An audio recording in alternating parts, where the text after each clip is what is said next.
I don't really understand it, but somehow that's us. We're in the right place at the right time.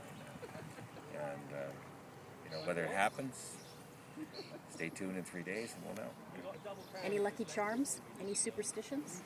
Well, for the Santa Anita Derby, I wore a certain suit, right? And everyone said, you got to wear that suit for the Kentucky Derby.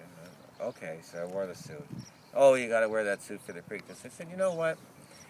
His his performance isn't going to depend upon what suit I'm wearing, so I'm just going to show you I'm going to wear something different. So I wore a different suit. So for me, no. I mean, it's what happens in the race now is basically completely out of my hands, and meaning that I'm not going to take Mario and say, now at this three-quarter pole you've got to be here, and so on and so forth, and watch this horse, because you can really tie a rider's hands that way. And what I would hope is that in the end, you guys have been hearing all this stuff about how Belmont is different from any other track, he's going to get lost out there, and so on, and I've just said to him, this is pretty simple. You let the horse go at the pace he wants to go at till you get to the head of the stretch, you switch leads, and then you ask him to go, which isn't any different than he's done in his previous wins this year. So as far as all this stuff about the jockey and not riding Belmont, and if we lose, I don't think it's going to be because of the jockey. There might be a better horse on the day. Maybe something happens. I mean, that's why we run these races. But I have 100% confidence in the jockey and in the trainer and how he's prepared the horse. And just watching the two of them yesterday, they were relaxed and excited, and that's probably the best combination.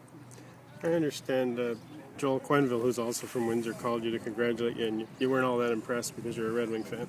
Well, he sent me an email, and I was out at a dinner, and it was kind of surprising to get an email from Joel Quenneville, and I had to say, hey, Joel, I am a Red Wing fan, but I think you're a hell of a coach. But thanks for the kind sentiment. You mentioned Big Brown. Do you feel like these past 11 times there's been the build up and then the letdown, almost like the boy that cried wolf? Like, do you feel like has that taken anything away from kind of the buzz for you this week and the build up? Well, it's told me that I have to just keep my feet on the ground and hopefully the team, because what I wouldn't want to have happen is that the horse loses and everybody go into some terrible depression and be useless for a very long time. So win or lose, the sun will rise on Sunday, I say. And when you look at the horse being 4 to 5 in the morning line, and you think about the last 11 horses who are in this position losing, that's why I say really you shouldn't bet your money, right? Because let's see, the last 11, they were all favored, they all lost. So the fact that there have been 11 who have tried and haven't done it probably makes it all the more special to try it, right? Because it's obviously not a routine thing. You've been very involved with promoting California racing with your sponsorship of races and the Santa Anita Derby. I mean, do you feel, being in this position with this horse, that there is sort of a stewardship that you inherit, a mantle of ambassadorship to have a horse in this position and for what happens after this? Well, I think that I have a responsibility to not be a jerk. And hopefully that comes somewhat naturally, although some would disagree.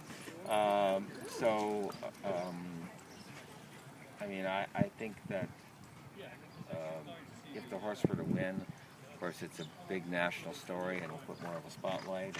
And I would like to cast what we do in a positive but fair light. And I hope, to the extent that I'm supposed to be the ambassador, that I can fulfill that role with dignity. Do you think it'll influence how you campaign the horse from here on out, or what decision? I mean, you've said you want to race him as a 4-year-old if he's healthy. Well, the way I would look at it, but this is just me, and I'm just one part of the team, is I would say, well, what's the next real target? And to me, that would be the Breeders' Cup Classic.